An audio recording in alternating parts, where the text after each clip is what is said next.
애굽에 내려간 야곱이 17년의 남은 생애, 그러니까 130세에 그가 애굽에 내려왔는데 17년의 남은 생애를 보내고 147세가 되었을 무렵 직감적으로 그의 생애의 마지막이라는 점을 인지했던 것 같습니다. 이제 내가 떠날 때가 되었다라는 것을 인지했던 것 같습니다.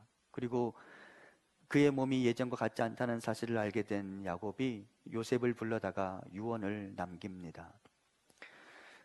아들의 서열대로라면 르우벤이라는 아들이 장자였음에도 불구하고 야곱은 사실상 장자의 지위를 요셉에게 허락해 주었던 것 같습니다. 그리고 그 요셉을 불러다가 유언을 남기는데 그 유언의 내용은 내가 여기에서 죽거든 나를 애굽에 장사 지내지 말고 나를 가나안 땅, 헤브론 땅, 나의 선조들이 묻혀있는 그 땅, 그 막벨라 굴에 나를 묻어다오라고 당부하죠. 거기에는 아브라함이 묻혀있고 또 그의 아내 사라가 묻혀있고 이삭과 리브가가 묻혀있고 또 야곱의 다른 아내 한 명이 묻혀있어요. 누구였어요? 레아였어요. 레아. 그토록 살아있던 시절에는 사랑을 못 받던 레아가 막벨라 굴에 묻혀 있었는데 야곱이 내가 죽거든 나를 그 여인 옆에 묻어다오, 나의 조상들의 옆에 묻어다오라고 당부를 합니다. 야곱에게 애굽은 어떤 의미였고 야곱에게 가나안은 어떤 의미였기에 그는 지금 애굽에 살고 있지만 애굽에서 그의 어떻게 보면 그의 가족 자체가 구원을 얻을 수 있었지만 그는 왜 애굽에 장사 지내지 않고 나를 가나안에 묻어다오라고 당부했을까요? 야곱 가문에게 애굽에서의 17년은 히브리 민족 전체에게 구원을 안겨다 주는 위대한 사건이었습니다. 그는 기근이라는 문제를 해결하기 위해 요셉의 제안대로 가나안에 머물면서 식량을 구입하는 방식으로 문제를 해결하지 않고 가나안과 애굽 사이의 경계선 브엘세바라는 그 경계선을 넘어서 이 애굽 안에 들어와 살아야 한다라는 요셉의 제안을 받아들고 애굽 안으로 들어와 살게 되었습니다. 몇 년을 살았다고 말씀드렸어요? 17년을 살았죠. 성경이 숫자적으로 묘한 대칭을 이룰 때가 많은데요. 여러분, 요셉이 가나안 땅에서 몇 년 살다가 애굽에 왔을까요? 17년 살다가 남은 생애를 애굽에서 보냈죠. 그런데 아버지 야곱은 전체 생애 중에 마지막 17년을 가나안 땅이 아닌 애굽에서 보내게 되죠. 성경은 이런 좀 묘한 대칭들이 있어요. 예를 들면 아브라함은 전체 몇 년을 살았는지 아세요? 이제는 여러분 기억하시게 될 거예요. 175년을 살았는데요. 아브라함이 부름을 받았을 때 그의 나이가 75세였어요. 그리고 25년 뒤에 아들을 낳았어요. 그리고 몇 년을 더 살았을까요? 75년을 더 살았어요. 그죠? 75년 생애를 살고 하나님의 부르심을 받았는데, 그리고 갈대아 우르를 떠나 가나안 땅에 왔는데 25년 뒤에 아들을 낳았고 다시 75년을 살고 그의 생애를 마감했다라고 말하죠. 성경이 참 숫자적으로 묘한 대칭을 이룰 때가 많은데 야곱이 바로 그 17년, 남은 생애의 마지막 17년을 애굽에서 살았는데 그 애굽에서의 17년은 결코 무의미한 게 아니었어요. 야곱 가문 전체가 구원을 얻었을 뿐만 아니라 야곱 가문이 이때 내려온 이후로 애굽에서 몇 년을 더 살아요? 400년을 더 살게 되는데 그 400년은 단순한 포로, 식민 지배를 받는 상태에서의 비참한 삶을 의미하는 것만은 아니었어요. 왜냐하면 하나님은 이 기간들을 통하여 70명이 내려간 이 히브리 민족을 하나의 국가를 이룰 만큼 폭발적인 성장을 이루게 하기를 원하셨는데 그러기 위해서는 가나안 땅보다는 애굽이라는 땅이 더 낫겠다는 판단을 하셨어요. 그래서 애굽을 일종의 인큐베이터 삼아서 이스라엘 민족을 하나의 국가로 만들어 가신 것이죠. 그러니까 야곱에게 있어서 애굽은 무의미한 게 아니에요. 유의미한 거예요. 야곱과 히브리 민족에게 있어서 이 애굽은 그들을 하나의 국가로 만드시기 위한 하나님의 계획 속에 있었던 하나님의 작품이었어요. 그리고 하나님은 야곱을 향하여 내려가라고 말씀하셨죠. 내가 너와 함께 하겠다고. 그렇죠? 그러니까 야곱은 애굽을 부정하지는 않아요. 애굽이 자신에게 마이너스였다고 생각하지는 않아요. 그럼에도 불구하고 왜 야곱은 나는 여기서 죽더라도 나를 가나안 땅에 묻어다오 라고 말했을까요? 그것은 야곱이 애굽으로 자신을 보내신 하나님을 신뢰함과 동시에 이전에 말씀하셨던 하나님의 큰 약속을 또 신뢰했기 때문이에요. 하나님이 어떤 약속을 하셨습니까? 창세기 말씀 15장 13절 14절에 보면 여호와께서 야곱의 손주 아브라함에게 말씀하신 내용이 나오는데, 너희 자손들이 400년 동안 이방 땅에서 객이 될 것이다 라고 말씀하시면서 15장 14절에서 이렇게 말씀하시죠. 그 후에 내 자손이 큰 재물을 이끌고 나오리라. 400년간 너희 후손들이 이방 땅에서 나그네로서 삶을 살게 될 텐데 거기에 멈추지 않고 어떻게 될 거라고요? 나오리라. 더불어 야곱 자신이 받은 약속이 여기 있습니다. 46장 4절입니다. 내가 너와 함께 애굽으로 내려가겠고 반드시 너를 인도하여 다시 올라올 것이며 요셉이 그의 손으로 내 눈을 감기리라 하셨더라. 다시 말씀드리지만 가나안 땅과 애굽 사이 경계선상에서 야곱이 내려가야 할지 말아야 할지 고민하고 있을 때 하나님이 내려가라고 말씀하셨어요. 내가 너와 함께 하겠다.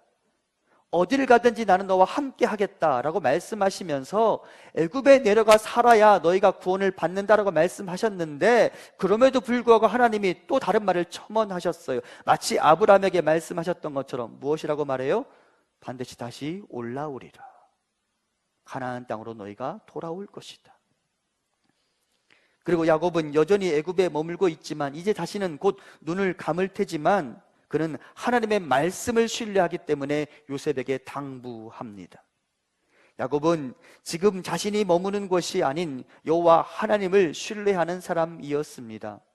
내가 가나안에 올라갈 기미가 보이는 상태에서 아들에게 유언하는 것과 가나안 땅에 올라갈 기미조차 찾을 수 없는 상태에서 오히려 나는 눈을 감는 상태에서 내 아들에게 아들아 나를 가나안 땅에 묻어다오라고 말하는 건 다른 차원이에요. 여러분, 야곱이 나를 가나안에 묻어다오라고 말하는 것은 무슨 의미일까요? 내 후손들이 장차 가나안에 올라와서 나의 무덤을 찾을 것이다 라는 말이에요. 그것은 무슨 말입니까? 내가 가나안에 묻히는 것뿐만 아니라 나의 후손들이 가나안에 올라올 것이라는 말이에요. 야곱은 그것을 신뢰하고 있었어요. 누구를 신뢰하니까? 하나님을 신뢰하니까. 야곱은 하나님을 신뢰하니까 지금 자신의 삶의 형편으로는 불가능한 일이 하나님에 의해 선포되었어도 그것을 그냥 믿음으로 받아들이고 자신의 아들에게 선포해버려요. 우리는 다시 올라갈 것이다. 우리는 가나안에 들어갈 것이다. 어쩌면 애굽의 땅들 중 고센이라는 지역에 들어설 때부터 야곱은 하나님의 약속을 떠올렸을 것입니다. 고센이라는 지역은 어떤 땅이냐면 애굽 땅 중에서 시내 반도를 제외하고 애굽 땅 중에서 가나안과 제일 가까운 곳이에요. 그러면서 동시에 이 고센이라는 지역이 어떤 의미를 갖느냐? 애굽 사람들은 고센에 살지 않아요. 고센은 농업을 하기에 적합한 곳일까요? 목축업을 하기에 적합한 곳일까요? 목축업을 하기에 적합한 곳이에요. 그러면 애굽 사람들은 목축업을 할까요? 안 할까요?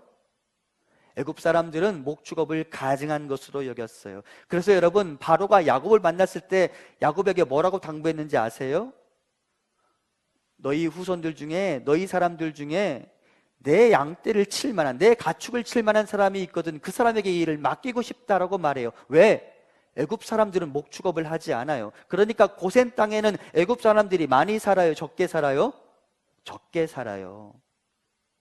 하필 하나님이 요셉을 통하여 바로를 통하여 이 야곱 가문을 고센 땅에 머물게 하셨어요. 야곱은 그때 직감적으로 알게 되었어요. 아, 하나님이 예비하신 곳이구나. 어떤 의미에서 다른 인종들과 다른 민족들과 섞여 살지 않을 수 있는 곳이에요. 그것은 무엇을 의미하느냐? 다른 종교, 다른 신을 섬기지 않을 수 있는 곳이었어요. 그러면 누구만 바라볼 수 있는 곳이었어요? 여호와 하나님만 바라볼 수 있는 곳이었어요. 그리고 그는 오직 여호와 하나님 한 분만 바라볼 수 있는 그곳에서 하나님을 찾기 시작하고 하나님의 이름을 부르기 시작했을 거예요. 그리고 기도하기 시작했을 거예요. 하나님 약속하셨잖아요. 우리로 여기 영원토록 머물지 않게 하여 주시옵소서. 우리로 다시 본토 가나안 땅에 돌아갈 수 있도록 인도하여 주시옵소서. 그것이 야곱의 기도였을 거예요. 그리고 그 기도와 그 소원을 가지고 하나님의 약속을 신뢰하면서 요셉을 향하여 유언을 남깁니다. 요셉아, 우리는 다시 가나안에 올라가게 될 거야. 우리의 최종 목적지는 여기가 아니야. 그러므로 너는 나를 가나안에 묻어다오. 그리고 너희가 나를 만나러 가나안에 올라올 것이다. 이것이 야곱이 그의 생의 마지막에 보여준 믿음이었어요. 비록 나는 애굽에 있지만, 비록 나는 이제 숨을 거둘 테지만 하나님이 약속하셨으니까 하나님의 약속을 신뢰하면서 자신의 아들에게 유언을 남기는 야곱, 이것이 믿음이었어요. 엘리야라는 선지자와 관련된 유명한 일화가 있습니다. 하나님이 이스라엘에게 진노하심으로 엘리야를 통해 말씀하시기를 이 땅에 비가 그치리라, 가뭄이 들리라 라고 말했는데, 실제 이스라엘 땅에 3년 동안 가뭄이 들었어요. 비가 안 내렸어요. 나라 전체가 혼란스러웠죠. 그러면 여러분, 이건 설교 외의 질문이지만 이렇게 질문해 볼게요. 자, 하나님께서 이스라엘에게 진노하심으로 이스라엘에게 3년 동안 비가 내리지 않았습니다. 그 하나님의 진노의 대상 중에 엘리야가 포함되어 있습니까? 아닙니까? 엘리야도 하나님의 진노를 받아야 하는 사람입니까? 아닙니까? 맞아요, 아니에요? 더 쉽게 얘기할까요? 승희야, 엘리야는 하나님 보시기에 잘 살았을까? 못 살았을까? 찍어. 잘 살았을까? 못 살았을까? 잘 살았지. 엘리야는 잘 살았어요? 그러면 엘리야는 심판을 받아야 돼요? 안 받아야 돼요? 받아야 돼요? 안 받아야 돼요? 승진아, 받아야 돼? 안 받아야 돼? 안 받아야 되지. 그러면 엘리야는 그 가뭄 중에 어디에서 물을 얻었을까요? 못 얻었을까요? 엘리야는 가뭄으로 인해 고통을 당했을까요? 안 당했을까요? 당했어요.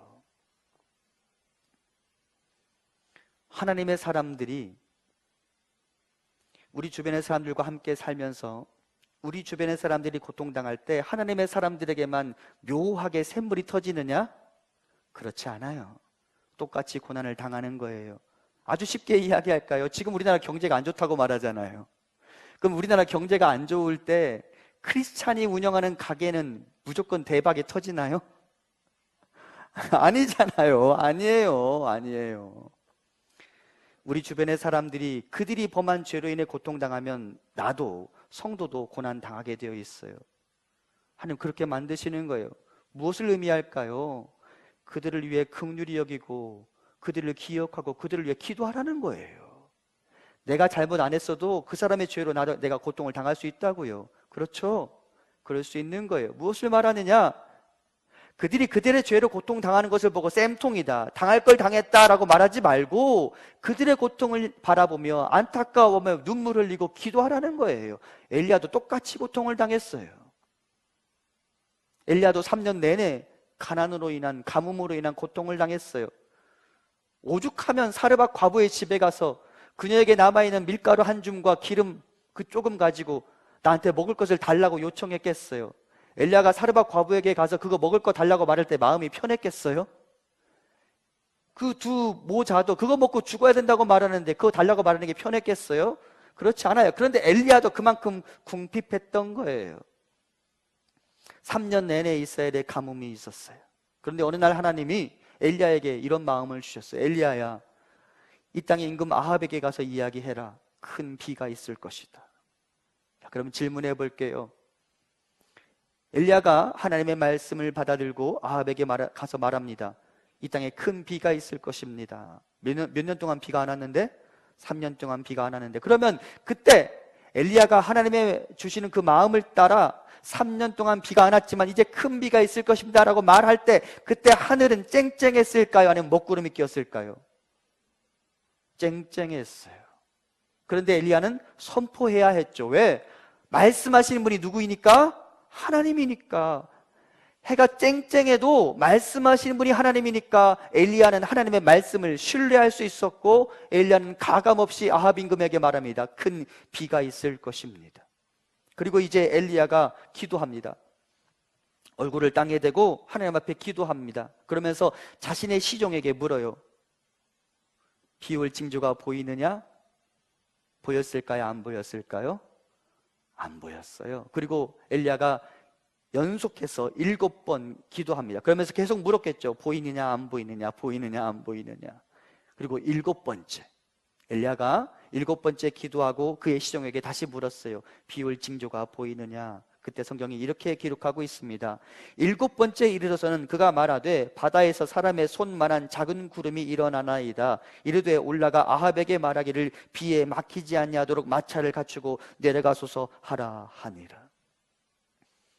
여러분 같으면 봉화산에 올라가서 저기 서울 시내 어느 부근에서 손만한 작은 구름이 떠오르면 그것을 가지고 비가 올 징조라고 말할 사람이 있어요, 없어요?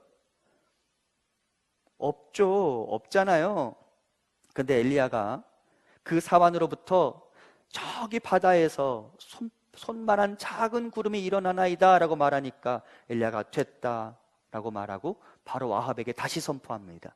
비가 있을 것입니다. 왜? 누가 말씀하셨으니까? 하나님이 말씀하셨으니까. 엘리야는 그것을 신뢰했어요. 그리고 가감없이 손만한 작은 구름에서 큰 비를 예측하고 큰 비가 올 것이라고 선포하죠. 이것이 믿음이고 이것이 순종입니다. 믿으니까 가감없이 선포해버리는 거예요. 여러분, 야곱은 지금 애굽에 있습니다. 그가 얼마나 더 살까요?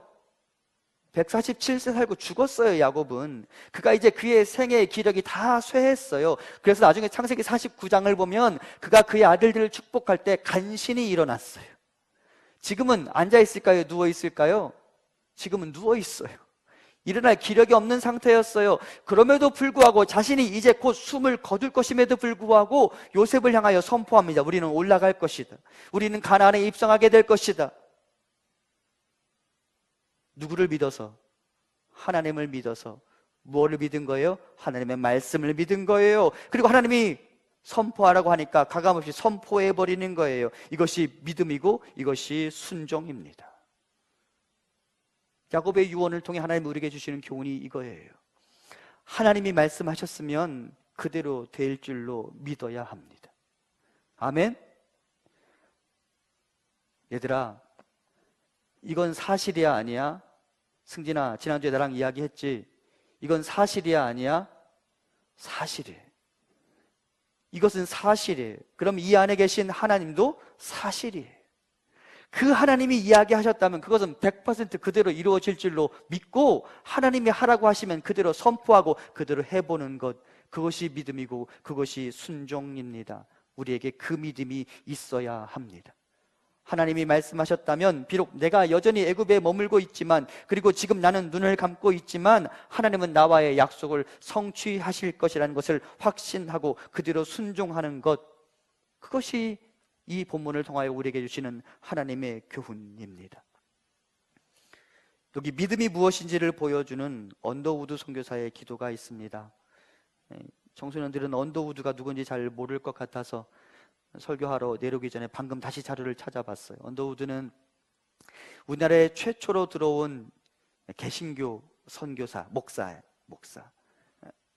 그러면서 언더우드가 한 일 중에 예를 들면 우리나라에서 제일 오래된 교회로 알려져 있는 세문안교회의 목회자였고, 그 다음에 언더우드가 재중원을 만든 건 아니지만 언더우드가 주축이 되어서 연희전문학교를 만들었고, 그 학교가 나중에 무슨 학교가 될까요? 연세대학교가 돼요. 그래서 언더우드가 남긴 족적이 너무나 많아요. 우리 개신교 역사에서. 그런데 그 언더우드가 우리나라에 들어왔을 때 그가 너무 힘들었던 것 같아요. 사역이 너무 힘들었어요. 이 땅이 너무 캄캄해 보였어요. 아무것도 할 수 없었던 것 같아요.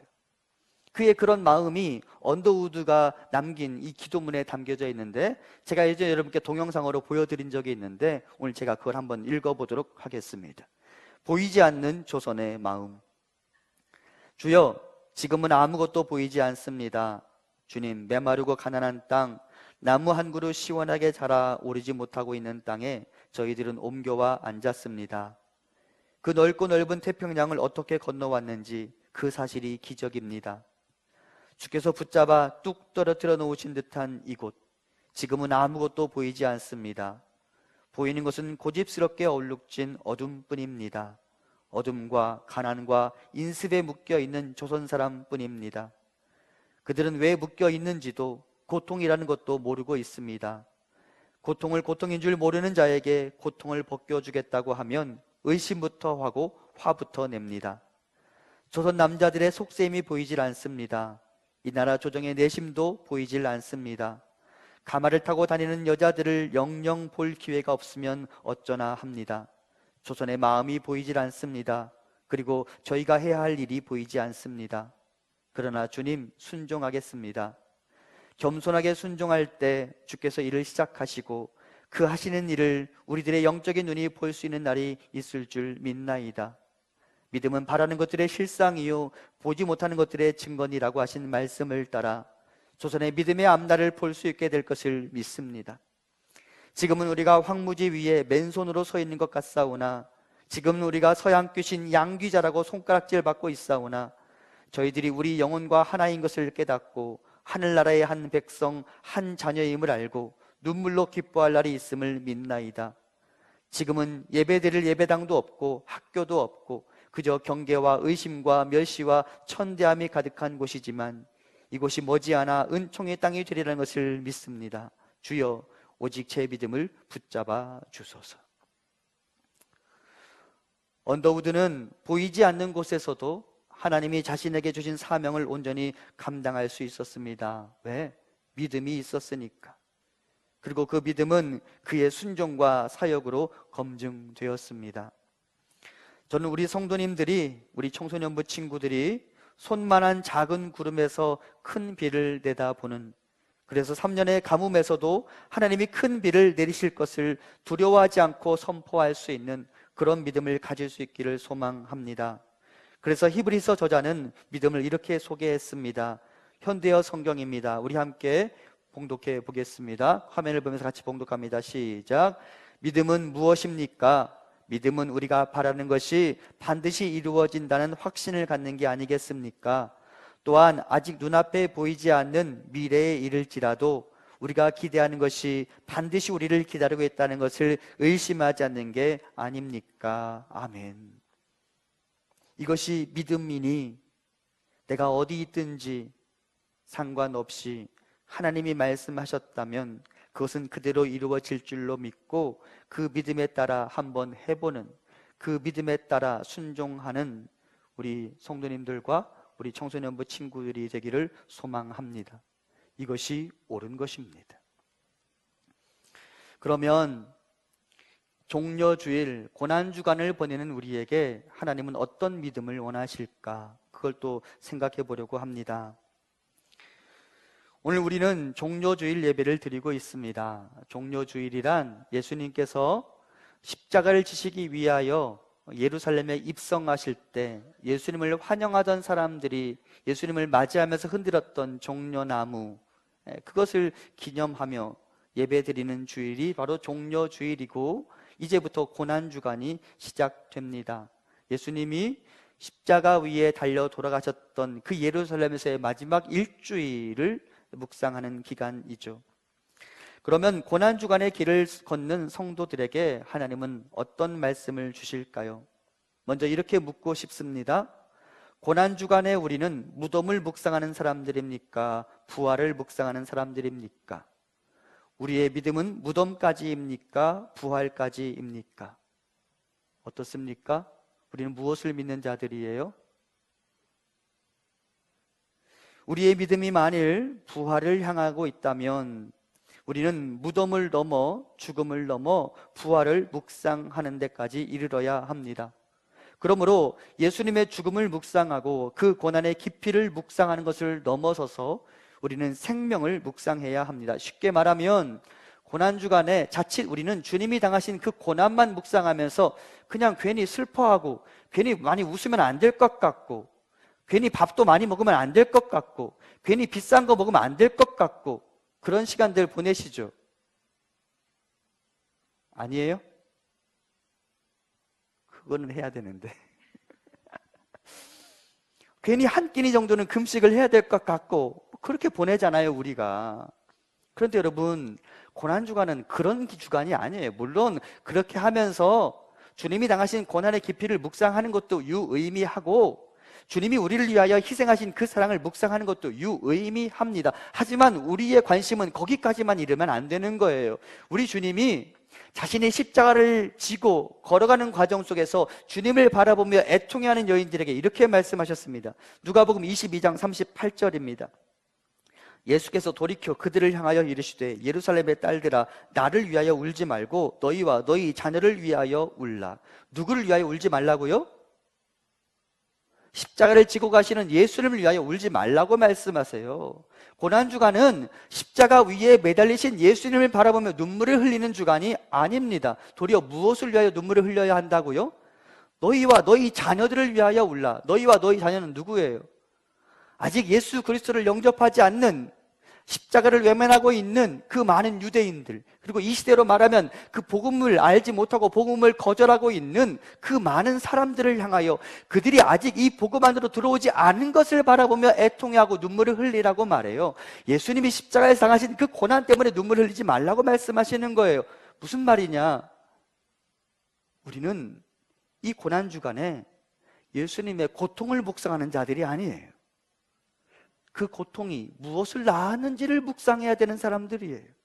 그 고통으로 어떤 열매가 우리에게 맺혀졌는지를 묵상하는 사람들이에요. 여러분, 예수님의 고난은 고난 그 자체로 그치는 게 아니에요. 예수님이 고난 당하셨기 때문에, 예수님이 십자가를 지셨기 때문에 우리가 구원을 받는 것이죠. 그렇죠? 그 열매, 그것을 묵상하는 거예요. 그것을 묵상하면 우리는 저절로 은혜를 생각하게 돼요. 내가 한 게 아무것도 없으니까. 그러니까 우리는 이 기간 동안 애통해하는 기간이 아니라 감사하고 찬양해야 되는 거예요. 그리고 우리에게 베풀어 주신 그 생명의 은혜에 대해서 묵상하고 하나님께 감사와 영광을 돌려드려야 하는 것이죠. 다시 말씀드리면 고난주간은 주님의 십자가를 묵상함과 동시에 주님의 부활과 그 생명을 묵상하는 주간입니다. 이를 우리의 삶에 적용하자면 부활의 신앙을 믿는 우리는 지금 우리가 당하고 있는 고난을 묵상하는 사람들이 아닌 우리를 구원하실 주님이 주시는 영광을 묵상하는 자들입니다. 성도는 지금 나의 현실의 아픔을 묵상하는 자가 아닌 나에게 약속하신 하나님의 선물을 묵상하는 사람들입니다. 성도란 지금의 나의 애굽에서의 현실, 나의 가뭄을 묵상하는 자가 아닌 가나안에 대한 하나님의 약속, 그리고 하나님이 약속하신 큰 비를 묵상하는 사람들입니다.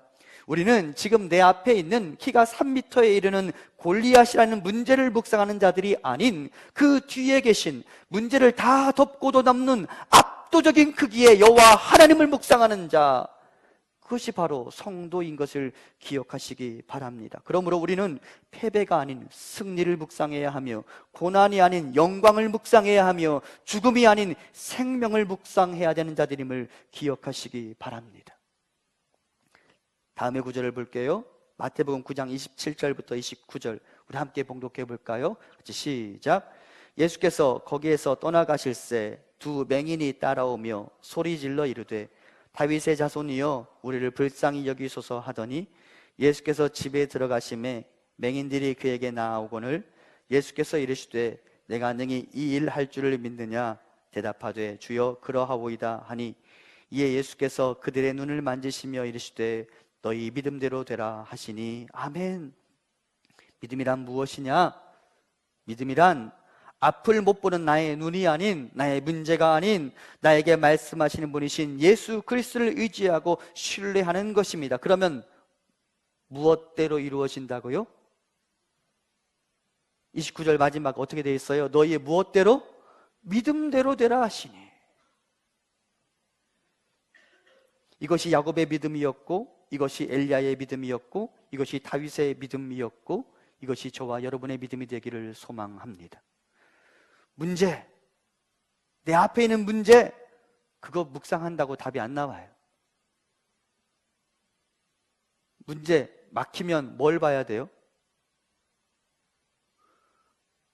못 풀겠다, 선생님도 모르겠다, 뭘 봐야 돼요?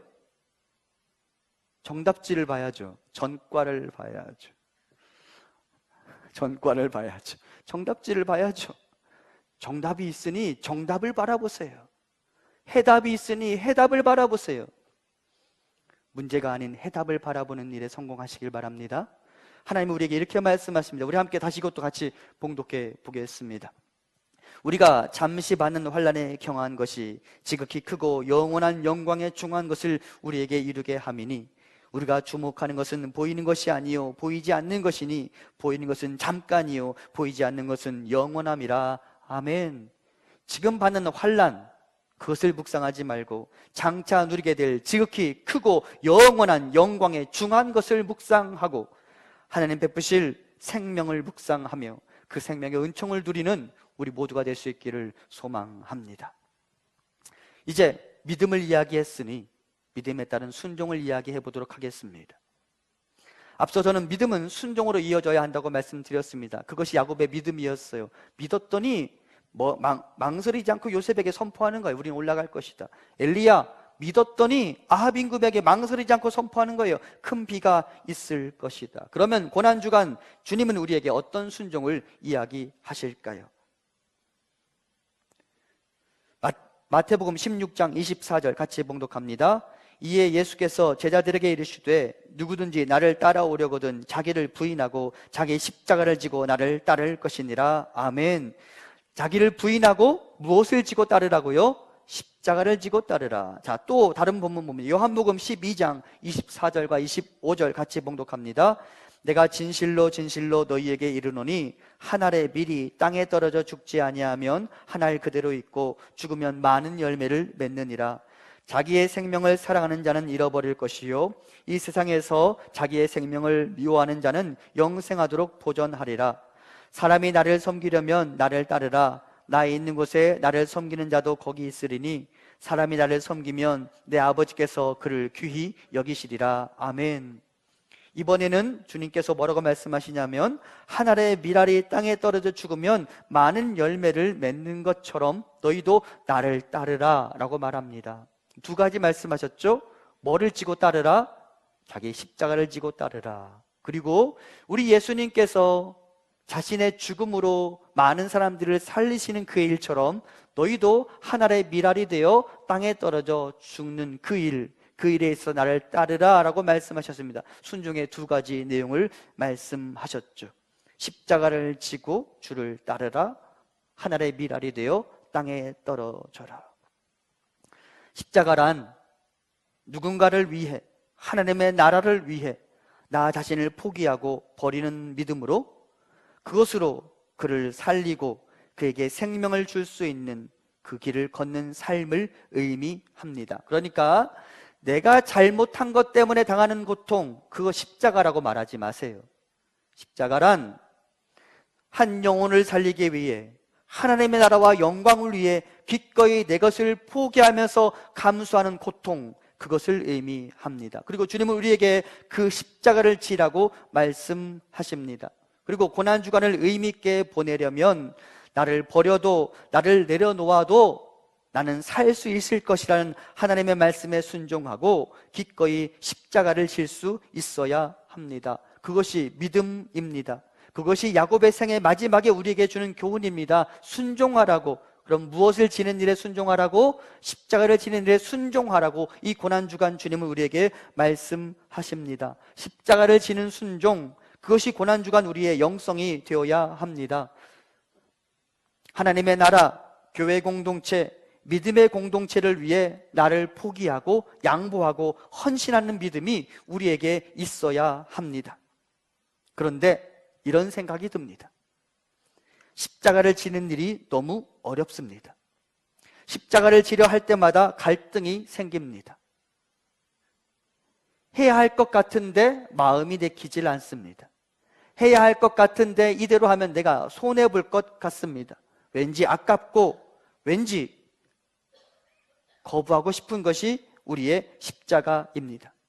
그리고 이렇게까지 해야 하는가라는 생각이 듭니다. 그러면 그때 어떻게 하면 십자가를 쉽게 질 수 있을까? 자, 그것을 묵상했어요. 여러분, 어떻게 하면 십자가를 쉽게 질 수 있을까? 십자가를 져야 한다는 사실은 다 이해해요.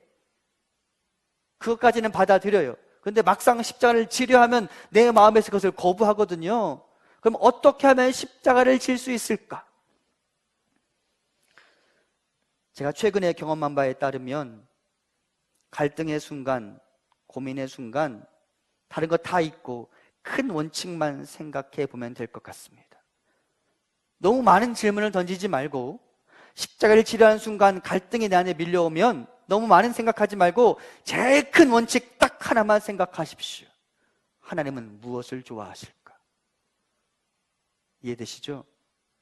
그거 해야 할지 말아야 할지 고민될 때 우리 청소년부 친구들도 하나님은 나한테 이거 하라고 말씀하시는 것 같은데 나는 하기 싫은 그 순간